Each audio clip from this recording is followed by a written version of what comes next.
Hello friends and welcomes to polish Priya's kitchen.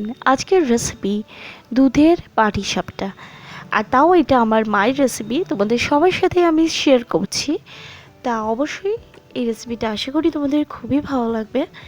আমার যেই TRIPS and ট্রিক্সে আমি করেই সেই জিনিসটাই যেটা তোমাদের সাথে শেয়ার করছি, যদি তোমরাও সেই ট্রিপস অ্যান্ড ট্রিক্স ফলো করে এটাকে করতে পারো তাহলে দুর্দান্ত হবে। তাহলে আমার এই রেসিপিটা ভালো লাগলে অবশ্যই আমার চ্যানেলটাকে একটুখানি সাবস্ক্রাইব করে আমার পাশে থেকো। তাহলে চলো দেখে নেওয়া যাক আজকের রেসিপিটি। এর জন্য আমি হাফ কাপ আমি সুজি নিয়ে নিয়েছি আর 2 কাপ ময়দা। পারফেক্ট রেশিও এই রেসিপিটার জন্য। এই রেসিপিটি ইউজ করলে খুব সুন্দর তুলতুলে পাটিসাপটা তোমাদের কিন্তু খুব ইজিলি হয়ে যাবে। আর এইটা আমি মাখছি, পাটালিটা আমি প্রথমে জলের মধ্যে ভিজিয়ে রেখেছিলাম, সেই পাটালির জলটা দিয়ে কিন্তু আমার মাখা হবে।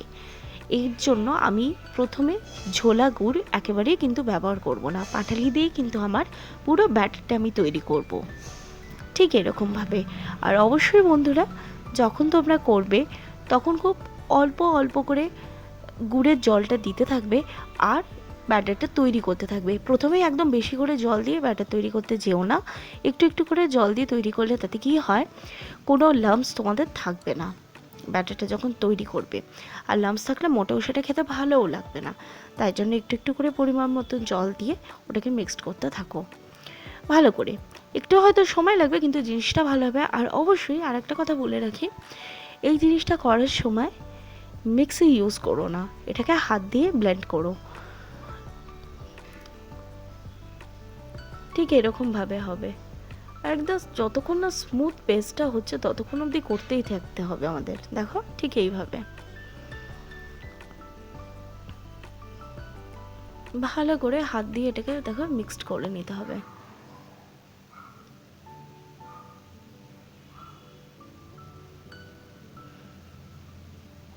একটু খেয়াল রাখতে হবে, যত স্মুথ পেস্ট হবে পাটিসাপটা কিন্তু তত ভালো উঠবে।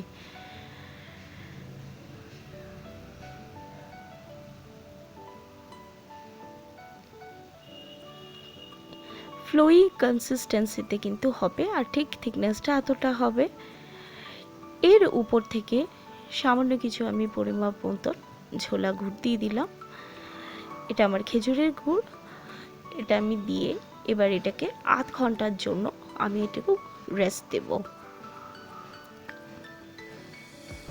এই ঝোলা গুড় উপর থেকে দিলে আর পাটালি দিয়ে যদি আমার ব্যাটারটা তৈরি হয় অবশ্যই অসাধারণ খেতে হয়, নো ডাউট। আর এই ব্যাটারটা তৈরি করার সময় কোনো ধরনের মিল্ক পাউডার ইউজ একেবারেই করো না, কারণ গুড়ের যে ফ্লেভারটা আছে সেটা সম্পূর্ণ এর মধ্যে থাকতে দাও। গুঁড়ো দুধ দিয়ে দিলে কিন্তু অন্য রকমের একটা ফ্লেভার চলে আসে, সেটা খুব একটা ভালো যায় না এইটার সাথে। এবার দেখো অন্য একটা জায়গায় আমাদের লিকুইড দুধ নিয়ে নিয়েছিলাম। এটা মোটামুটি আমার 1 প্যাকেট আছে, মানে তোমার 500 ml এর দুধ আছে। তো ওইটাকে আমি ভালো করে প্রথমে আমি জাল দিয়ে রেখেছিলাম, ওর মধ্যে একটা গোটা ফাটালি কিন্তু দিয়ে দিচ্ছি, এটা লাগবেই। এবার দেখো কড়াইটা হালকা মিডিয়াম আঁচে আমি রেখেছি, ওর মধ্যে আমি গ্রেটেড কোকোনাট দিয়ে দিলাম। আর ওর মধ্যে আর একটা গোটা পাটালি কিন্তু আমি ইউজ করছি, মিষ্টির জিনিস তো, তো মিষ্টিই হতে দাও এটাকে, কারণ শীতেতে এই পাটালির গন্ধ অসাধারণ।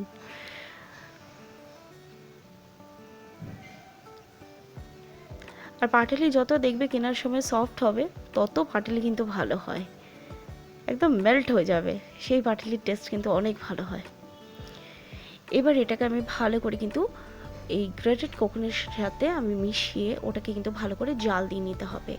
তা না হলে ওর মধ্যে থেকে যেই রসটা কাটবে না, সেটা দিয়ে যদি আমরা চটপট করে যদি পাটিসাপটার মধ্যে দিয়ে দিলাম, কিছুক্ষণ রাখার পর দেখবে ওর মধ্যে থেকে জল কাটছে, সেটা মোটেও ভালো লাগবে না খেতে, আর জিনিসটা নষ্ট হয়ে যাবে। দুধের মধ্যে দেওয়ার পর সেই হোল্ড ব্যাপারটা করতে পারবে না, তার জন্য ভালো করে জালটা দিয়ে নাও। ঠিক এইভাবে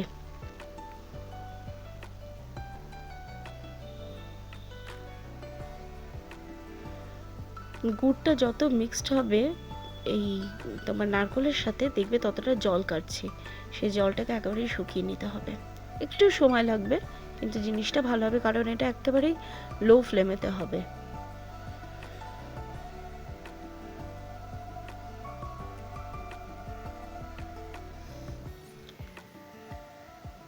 যত জাল দেবে তত দেখবে গুড়ের যেই কালারটা আসছে নারকেলের সাথে যত মিশবে তত এর কালারটা আরও বেশি এনহ্যান্স করবে।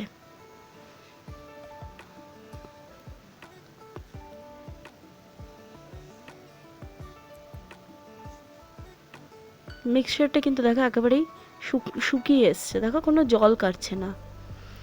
এবার এইদিকে দেখো আধ ঘন্টা পর আমি তোমাদের দেখাচ্ছি, এখানে কিন্তু যে মিক্সচারটা আরেকটা আমি তৈরি করেছিলাম ব্যাটারটা, সেটা কিন্তু আমার একেবারেই রেডি হয়ে গেছে।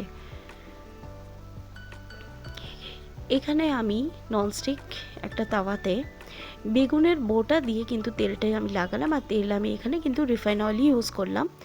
আর যদি বেগুনের বোটা দিয়ে যদি তেল লাগানো হয় না, অবশ্যই সেই পাটিসাপটা অনেক ভালো হয়। এখানে কোনো ব্রাশ ইউজ করো না, পারলে বেগুনটাই ইউজ করো, বেগুনের যে বোটাটা হয় সেটাই ইউজ করো, সেটা ভালো হবে।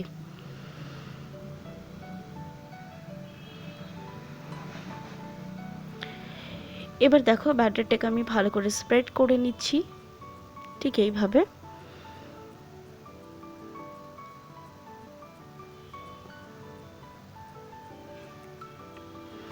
এবার ওর মধ্যে যেই পুরটা আমি নারকেলের বানিয়ে রেখেছিলাম সেটা দিয়ে দিলাম, আর আমার দেখো এক পিঠ কিন্তু হয়ে গেছে।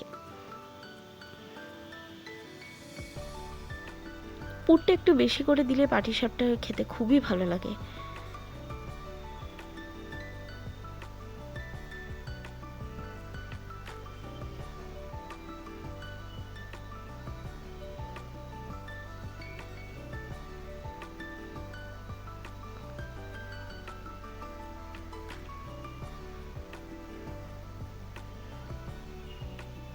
এবার একটা সাইড থেকে এইভাবে ঠিক ফোল্ডটা করতে থাকবো, একটু চেপে চেপে দেবো, তাহাতে কি হবে পাটিসাপটা খুলে যাবে না। দেখো আমার এতটাই পুর আছে, উপরে কি সুন্দর দেখা যাচ্ছে, পুরটা পুরো উপর অবধি দেখা যাচ্ছে।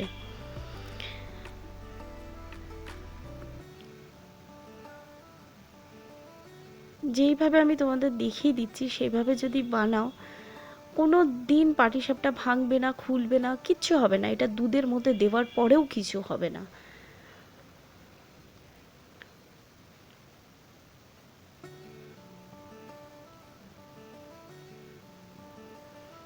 দেখো ঠিক এইভাবে, আর একটা আমি দেখিয়ে দিচ্ছি, ঠিক এইভাবে প্রেস করে নেবে, মুখটা তাহলে আটকে যাবে।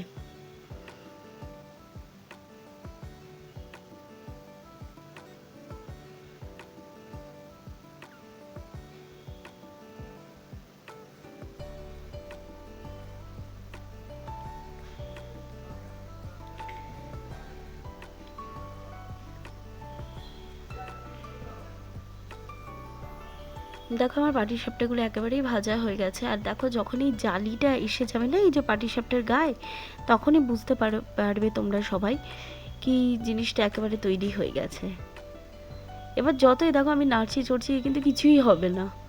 এবারে এটাকে আমি একটা প্লেটেতে প্লেটিং করে ফেললাম, আর যেটা দুধ গুড় ছিল ওর উপর দিয়ে আমি দিয়ে দিচ্ছি। এটা খেতে খুব সুন্দর হয়, খুব সুন্দর হয় বন্ধুরা, তোমরা বানিও তাহলে তোমরা বুঝতে পারবে।